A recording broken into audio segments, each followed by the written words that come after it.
As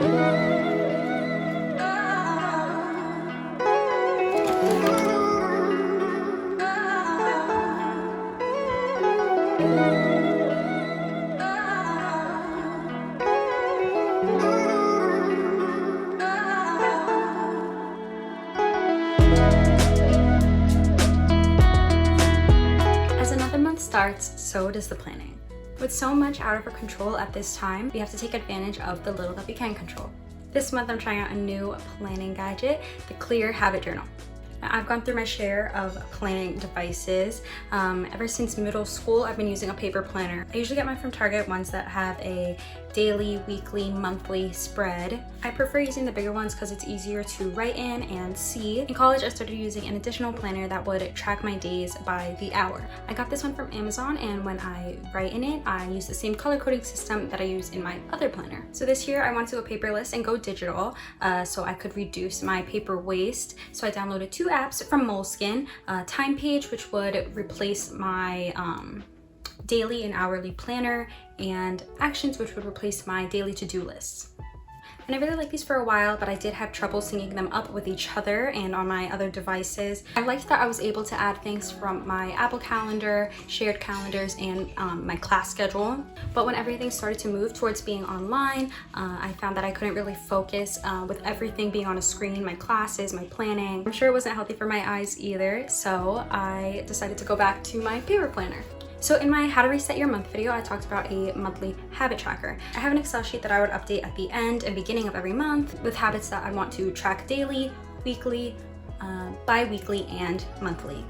My boyfriend recently bought me the Bear and Fig Clear Habit Journal, which also came with Atomic Habits by James Clear, which I will be reading soon. But I was waiting for June to start so that I can start planning my next month with my new journal.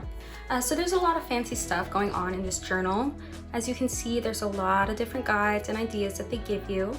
I really like that they offer ideas so that it's structured just enough, but still gives you room to make it personal however you want it to be set up.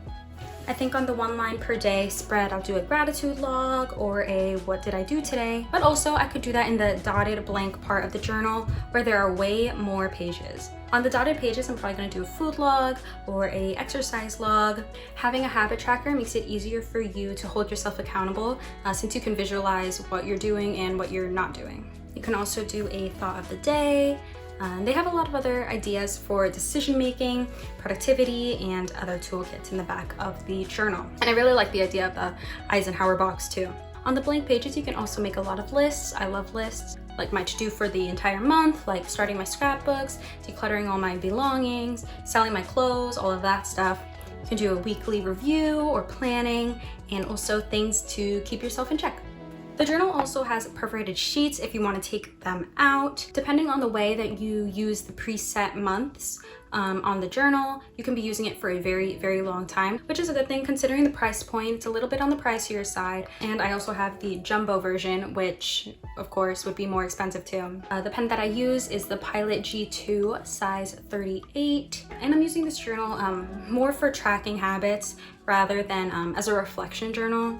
So when I'm planning my days, which I'll do at the beginning of the week and then the night before, I like to write down what to do in my planner first, then allot a certain time for it in my hourly planner.